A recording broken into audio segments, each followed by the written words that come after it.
इसी पर एक प्रसिद्ध इतिहासकार के.एम. पनिकर ने लिखा है कि बंगाल के धनी सेठों और मीर जाफर ने न सिर्फ अंग्रेजों के साथ सौदा किया बल्कि बंगाल जैसी पावन धरती पर नवाब की हत्या भी करवा दी।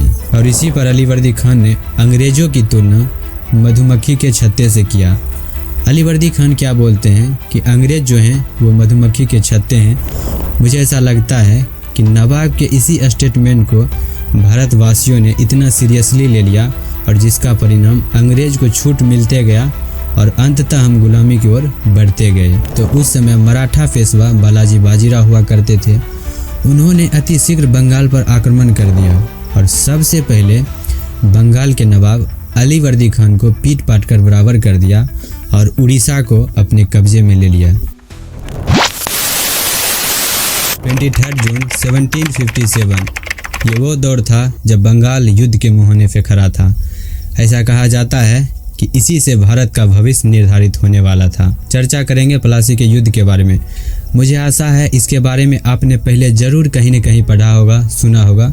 हो सकता है इस वीडियो के दौरान आपको कुछ नई चीज़ें सीखने को मिले और कुछ चीज़ें आपको पहले से पता हो, तो हमारे साथ इस वीडियो में बने रहें। दोस्तों, प्लासी के युद्ध को समझने से पहले हमें ये जानना बहुत ज़रूरी है कि ये युद्ध कब, कहाँ और किसके किसके बीच लड़ा गया था। सबसे पहले अगर इस युद्ध के नाम के बारे में बात करें तो ये युद्ध 23 जून 1757 को बंगाल के नदिया जिले के प्लासी नामक स्थान पर हुआ था। चूँकि ये एक आम का बगीचा था और उस बगीचे का नाम प्लासी था, इसीलिए ये युद्ध वहीं हुआ और तब से इस युद्ध को हम प्लासी के युद्ध के नाम से जानने लगे हैं। यह युद्ध बंगाल के नवाब सिराजुद्दौला और अंग्रेजी जनरल रॉबर्ट क्लाइव के बीच लड़ा गया था। तो सवाल यह है, आखिर ऐसा क्या हुआ था जिससे युद्ध की स्थिति उत्पन्न हुई और बंगाल अंततः युद्ध के मुहाने पर आ खड़ा हुआ। इस युद्ध को समझने के लिए हमें सबसे पहले बंगाल के इतिहास के बारे में जानना होगा। और एक प्रसिद्ध इतिहासकार हैं जियाउद्दीन वर्नी। उनका कथन है कि इतिहास पढ़ना पापों का प्रायश्चित करना है। तो चलिए ना हमारे साथ हम सब मिलकर अपने पापों का प्रायश्चित करते हैं और जो गलती हमसे हो गई है उससे कुछ सीख लेते हैं। चूँकि बात बंगाल की हो रही है तो इसकी शुरुआत सबसे पहले इसके संस्थापक मुर्शिद कुली खान से करते हैं। बंगाल के संस्थापक मुर्शिद कुली खान ने 1717 ईस्वी में बंगाल की स्थापना किया था। जब 1727 ईस्वी में मुर्शिद कुली खान की मृत्यु हो जाती है तब बंगाल के नवाब मुर्शिद कुली खान के दामाद शुजाउद्दीन बंगाल का नवाब बनता है। कुछ सालों बाद इसकी भी मृत्यु 1739 में होने के बाद इसका पुत्र सरफराज बंगाल का नवाब बनता है। सरफराज के समय बंगाल का नायब सूबेदार अलीवर्दी खान था, जो खुद एक महत्वाकांक्षी किस्म का व्यक्ति था। ये खुद चाहता था, दिन रात चाहता था कि मैं भी किसी बड़े पद पर जाऊं, नवाब बनूं। ऐसा उसका एक सपना था। अलीवर्दी खान चाहता था कि नवाब मैं बनूं और उस समय बंगाल का नवाब सरफराज था। दोनों के बीच इस कदर विवाद हुआ और दोनों अंततः गिरिया के युद्ध में आमने सामने पाए गए। जब 1740 में गिरिया के युद्ध में दोनों आमने सामने पाए गए तो फिर क्या था, किसी एक को तो हारना ही था। और युद्ध में अलीवर्दी खान ने पठानों की सहायता से बंगाल के नवाब सरफराज को पराजित करते हुए उसकी हत्या करवा दी और खुद को बंगाल का नवाब घोषित कर दिया। अलीवर्दी खान जो अवैध रूप से बंगाल का नवाब बना, उसने नवाब पद की लीगैलिटी खरीदने के लिए मुगलों से यानी मुगलों को 2 करोड़ रुपए में उस पद की वैधानिकता खरीदी थी बंगाल के नवाब अलीवर्दी खान ने। और अलीवर्दी खान ने अपने 16 साल के शासनकाल में इन 2 करोड़ रुपये के अलावा मुगलों को नजरानों के रूप में 1 रुपया भी नहीं दिया। परिणाम क्या हुआ, मुगल और अलीवर्दी खान के बीच दूरी काफ़ी बनती गई और इसका ज़बरदस्त फ़ायदा उस समय मराठों ने उठा लिया। जब मराठा इस बात से श्योर हो गए कि अब अलीवर्दी खान के सपोर्ट में कोई मुगल नहीं है, तो उसने क्या किया, उस समय अपने एक दूत को भेजकर अलीवर्दी खान के पास ये सूचना भेजा कि तुम मराठों के अधीन स्वीकार कर लो और इस क्षेत्र के बदले टैक्स हर साल देते जाओ। बंगाल के नवाब ये सुनते ही गुस्से में आकर मराठों ने जो अपना दूत भास्कर पंत को भेजा था उसकी वहीं पर हत्या करवा दी। अब भाई उस दूत की क्या गलती थी, उनका तो काम था मैसेज पहुंचाना, वो तो एक मैसेंजर था। जब इसकी खबर मराठों को लगी तो वो आग बबूला हो गए। मामला बिगड़ गया था। जब इसकी सूचना मराठों को लगी तो उस समय मराठा पेशवा बालाजी बाजीराव हुआ करते थे। उन्होंने अति शीघ्र बंगाल पर आक्रमण कर दिया और सबसे पहले बंगाल के नवाब अलीवर्दी खान को पीट पाट कर बराबर कर दिया और उड़ीसा को अपने कब्जे में ले लिया। वही उड़ीसा जो 1719 में मुर्शिद कुली खान ने बंगाल में मिलाया था, उसे मराठों ने अलीवर्दी खान को पराजित करके अपने कब्जे में ले लिया। और उड़ीसा के बाद अलीवर्दी खान के पास सिर्फ 2 ही क्षेत्र रह गए थे, एक बंगाल एक बिहार। मराठों ने अलीवर्दी खान से कहा कि मुझे हर साल इन क्षेत्रों के बदले 1,20,000 रुपये टैक्स के रुपये में चाहिए। तो फिर मराठों ने सोचा कि अरे भाई, इतना पहाड़ों को पार करके आना पड़ता है, ऐसा करो तुम एक ही साल में यानी 10 साल का जोड़ जाड़ के जितना टैक्स होता है वो मुझे एक ही बार दे दो। तो ऐसा कहा जाता है कि अलीवर्दी खान ने मराठों को 10 साल का 12 लाख रुपए टैक्स जोड़कर मराठों को दिया था अलीवर्दी खान ने। और उस समय 12 लाख एक बहुत बड़ी रकम होती थी। अब अपने हिसाब से अंदाज़ा लगा सकते हैं कि अभी का 12 लाख और उस समय के 12 लाख में कितना अंतर होगा, कितना ज़्यादा कीमती होगा। तो जब इतना सारा टैक्सेस पे करना पड़ा अलीवर्दी खान को, तो इसके बाद अलीवर्दी खान काफ़ी आर्थिक रूप से कमज़ोर हो गया था और इधर फिर अंग्रेज़ इसका फ़ायदा उठा लिए। इसके बाद तो अलीवर्दी खान की कमर ही टूट गई और फिर इधर अंग्रेज़ों ने दस्तक का दुरुपयोग बंगाल में शुरू कर दिया। दस्तक एक पास होता था जो मुग़ल दरबार के एक उसके वंशज थे फर्रुखसियर, उन्होंने अंग्रेज़ों को एक पास दिया था। वो एक बहुत लंबी कहानी हो जाएगा, अगर मैं उधर जाऊंगा तो फिर ये पलासी का जो होगा ये मैं काफ़ी टाइम लग जाएगा इसमें, तो मैं उसको छोड़ देता हूँ। मोटा मोटा ये समझिए कि दस्तक एक पास था जिसके बलबूते अंग्रेज़ बंगाल में अपना व्यापार करते थे, तो उसका दुरुपयोग अंधाधुंध करने लगा अंग्रेज़ों ने। और फोर्ट विलियम जो अंग्रेज़ों का फैक्ट्री था उसके चारों तरफ खाई करवा दिया ताकि बंगाल के कोई लोग फैक्ट्री के अंदर ना आ सके। ये देखते हुए जब बंगाल के लोगों ने इसकी सूचना अलीवर्दी खान को दिया तो अलीवर्दी खान उस समय अंग्रेज़ों से लड़ने के लिए सक्षम नहीं थे और उन्होंने उनसे उलझना उचित नहीं समझा, क्योंकि वो आर्थिक रूप से इतना कमज़ोर हो गए थे। हाल ही में उन्हें मराठों ने पीट कर गया था, वो बेचारे कैसे अंग्रेज़ से उलझते। अंग्रेज़ों की शक्ति वो भली भांति जानते थे। और इसी पर अलीवर्दी खान ने अंग्रेज़ों की तुलना मधुमक्खी के छत्ते से किया। अलीवर्दी खान क्या बोलते हैं कि अंग्रेज़ जो हैं वो मधुमक्खी के छत्ते हैं, अगर तुम इन्हें छेड़ोगे तो ये तुम्हें काट खाएंगे और छोड़ दोगे तो तुम्हें शहद देंगे। अरे भाई, अंग्रेज़ कब से शहद देने लगे? मुझे ऐसा लगता है कि नवाब के इसी स्टेटमेंट को भारतवासियों ने इतना सीरियसली ले लिया और जिसका परिणाम अंग्रेज़ को छूट मिलते गया और अंततः हम गुलामी की ओर बढ़ते गए। फिर भी अलीवर्दी खान ने अंग्रेज़ों के दस्तक के दुरुपयोग को रोकने के लिए उस समय मुग़ल दरबार में एक चिट्ठी लिखा था और जिसका कोई उत्तर ही मुग़ल दरबार से नहीं आया और अंततः अलीवर्दी खान की मृत्यु हो गई। और जब 1756 में अलीवर्दी खान की मृत्यु हुई तो अलीवर्दी खान का कोई बेटा नहीं था, लेकिन उनकी 3 बेटियां थी, मुन्नी बेगम, घसीटी बेगम, अमीनी बेगम। अमीनी बेगम का एक बेटा था सिराजुद्दौला। ये नाम आपको शायद सुना सुना सा लगता होगा। यही तो वो वीर हैं जो प्लासी के युद्ध में छल के कारण मारे जाएंगे। सिराजुद्दौला अपने नाना के समय से ही अंग्रेज़ों का धुर विरोधी था और अंग्रेज़ नहीं चाहते थे कि सिराजुद्दौला किसी भी कीमत पर बंगाल का नवाब बने और उस समय तक बंगाल की गद्दी खाली था। अंग्रेज़ के साथ साथ सिराजुद्दौला को कई और लोग नहीं चाहते थे कि बंगाल का नवाब बने। पहला था पूर्णिया का नवाब शौकत जंग और दूसरा था ढाका के नवाब की विधवा पत्नी घसीटी बेगम यानी सिराजुद्दौला की मौसी। ये खुद नहीं चाहती थी कि सिराजुद्दौला बंगाल के नवाब बने। और तीसरे नंबर पर था राजवल्लभ यानी बंगाल का वित्त मंत्री।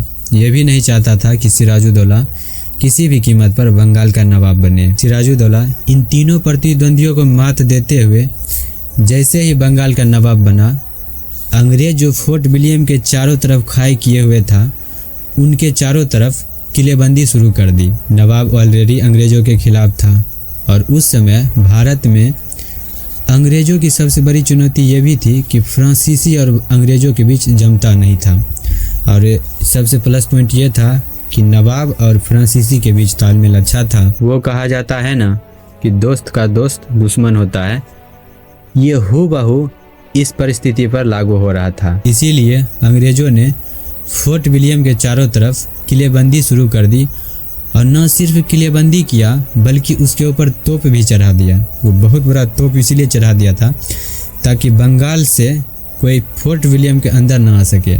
अगर कोई आएगा तो हम उसके ऊपर बमबारी बारूदबारी करेंगे। इस वजह से अंग्रेज़ों ने फोर्ट विलियम के ऊपर बहुत बड़ा सा तोप चढ़ा दिया था। ये खबर जब सिराजुद्दौला तक पहुंची तो सिराजुद्दौला ने अंग्रेज़ों को ऑर्डर दिया था कि तुम इस पर से तोप हटा लो, ये तुम्हारे लिए ठीक नहीं होगा। ऐसा उन्होंने सूचना भेजा था, लेकिन अंग्रेज़ ने इस बात को इग्नोर कर दिया। अरे भाई जो होगा हम देख लेंगे। इस मूड से उसने इस बात को इग्नोर कर दिया। इस बात को लेके दोनों के बीच मामला इतनी बिगड़ गई थी कि 15 जून 1756 को सिराजुद्दौला ने फोर्ट विलियम पर आक्रमण कर दिया और सबसे पहले अंग्रेज़ को मार पीट कर भगा दिया।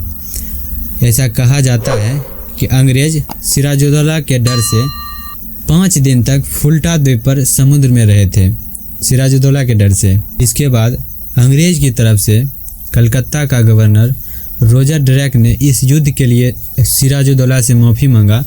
उसके बाद सिराजुद्दौला ने सभी अंग्रेज़ों को बंगाल की पावन धरती पर आने का पुनः मौका दिया था। इन सारी घटनाओं के बाद सिराजुद्दौला ने कलकत्ता का गवर्नर अपने सबसे भरोसेमंद व्यक्ति मानिकचंद को सौंपकर खुद मुर्शिदाबाद चले गए। इन दिनों जो घटना घटी थी, यानी सिराजुद्दौला ने जो फोर्ट विलियम पर आक्रमण किया था, उस घटना को बढ़ा चढ़ाकर एक हॉलवेल नाम के व्यक्ति ने मद्रास सूचना बढ़ा चढ़ाकर भेज देते हैं कि यहाँ पर अंग्रेज़ों के साथ भारतीय लोग घोर अत्याचार कर रहे हैं।